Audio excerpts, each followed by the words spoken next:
ठीक है। तो ये आज का हमारा टॉपिक है। हम एक एक चीज़ एक एक टॉपिक को हम अच्छे से डिटेल में पढ़ते हुए जाएंगे, ठीक है। कोई जल्दीबाजी नहीं करनी, हमें सिलेबस हमारा हो जाएगा, हमें एक एक चीज़ की डिटेल रहनी चाहिए कि ताकि आगे हम जब क्वेश्चंस करें तो उसमें हमें आसानी हो उस चीज़ को, उस वर्ड को समझने में। जैसे आगे भी जनरल एंट्रीज आएंगी तो उसके अंदर क्या अडेप्टर्स होते हैं, क्या क्रेडिटर्स होते हैं, ये सब भी चीज़ें आएंगी, ठीक है। तो इस वजह से हम डेप्टर्स को अच्छी तरीके से डिफाइन करके बढ़िया तरीके से पढ़ेंगे एक एक टॉपिक को, जो भी वर्ड्स आएंगे, ठीक है। तो डेप्टर्स की डेफिनेशन जो है, debtors refer to a person or an organization that own money to another person or organization. A debtor has an outstanding debit of financial obligation that need to be paid back often with interest or other charges. The term debtor is the opposite of creditor, which refers to a person or organization that is owed money. जो debtors है वो एक opposite है creditors का, ठीक है। Opposite word तो आप जानते होंगे क्या होते हैं, तो यही है इसका जो अपोजिट होता है डेप्टर्स का, वो क्रेडिटर होता है। अब डेप्टर्स क्या होते हैं?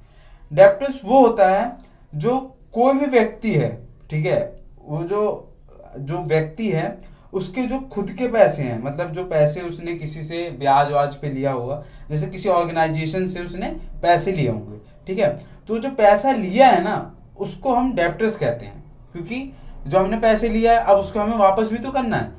किसी ऑर्गेनाइजेशन से पैसे लेंगे या फिर किसी, जैसे गांव में सरपंच वगैरह होते हैं उन सबसे पैसे ले लेते हैं, क्योंकि वो पहले से ही अमीर होते हैं। मतलब पहले से क्या अमीर होते हैं, वो धीरे धीरे उनके पास सोर्सेज ज़्यादा हैं कमाने की, तो इस वजह से उन पर पैसे होते हैं। तो गाँव में क्या होता है, जमींदार लोगों से पैसे ले लेते हैं। यहाँ पे जैसे बैंक से लोन लेना, तो वो भी हमें क्या होता है, एक टाइम पर लौटाना ही होता है। जो हम पैसे लेते हैं ना वो हमारा डेप्टर्स कहलाता है, और उसको वापस करना, उसमें जो इंटरेस्ट लग रहा है, कितना इंटरेस्ट लगेगा, इन सब चीज़ों को जब हम पैसे, अगर हम किसी ऑर्गेनाइजेशन से लिए और उस पैसे को हमने ले लिया, उस पैसे को वापस भी करना होता है, वो हमारा डेप्टर्स कहलाता है, ठीक है।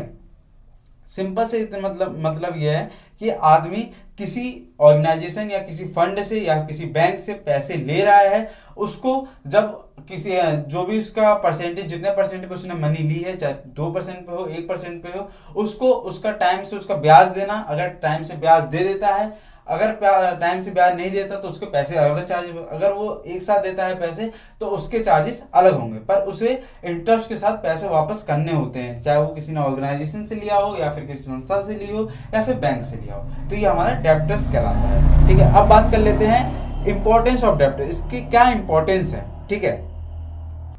तो इसका पहला जो इंपॉर्टेंस है वो है सोर्स ऑफ फंडिंग। इसका मतलब क्या होता है? इसका मतलब ये होता है कि जो डेप्टर्स है वो किस फंड से पैसे ले रहा है, किस स्रोत से पैसे ले रहा है, ठीक है।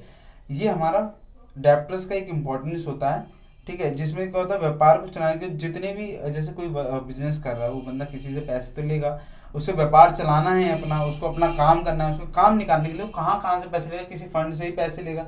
ये हमारे इंपॉर्टेंस होते हैं डेप्टर। सेकंड है रेवेन्यू जनरेशन। इसका मतलब क्या है, जो भी हमारे जनरेशन्स हैं, रेवेन्यू जनरेशन का मतलब होता है आय उत्पादन। इन सभी कार्य को कहता है जिनमें किसी व्यवसाय या संगठन को आय प्राप्त होती है या विभिन्न स्रोतों से आय प्राप्त करने के लिए की जाती है, जैसे उत्पाद या सेवाओं की बिक्री, संपत्ति किराया, ब्याज और अन्य वित्त संबंधित गतिविधियां। अब थर्ड है हमारा क्रेडिट वॉर्थिनेस। इसका मतलब होता है ऋण के योग्य की गुणवत्ता होता है। मतलब ये है कि यह एक ऋण लेने वाले व्यक्ति या व्यवसाय की वित्तीय स्थिति की गुणवत्ता को दर्शाता है। एक व्यक्ति या व्यवसाय जो ऋण के लिए योग्य होता है, उनके पास उच्च आय, संपत्ति, संभावित आय, विश्वास, अच्छा ऋण वापसी इत्यादि विशेषताएं होती है। एक व्यक्ति या व्यवसाय जो ऋण के लिए अयोग्य होता है, उनके पास अधिक ऋण वसूली, गंभीर वित्त समस्याएं, कम आय या नकारात्मक विश्वास इत्यादि विशेषताएं होती हैं। इसका मतलब होता है जिस आदमी के पास ज़्यादा पैसे होते हैं, जिनके पास अच्छे स्रोत हैं कमाने के, ठीक है, और जो वो पैसे वो लेते हैं जो भर सके टाइम से, मतलब जिससे भी लिए हैं उससे पैसे ले सकें, ठीक है। अब हमारा जो इम्पोर्टेंस होता है फोर्थ, वो है रिलेशनशिप मैनेजमेंट। इसका मतलब होता है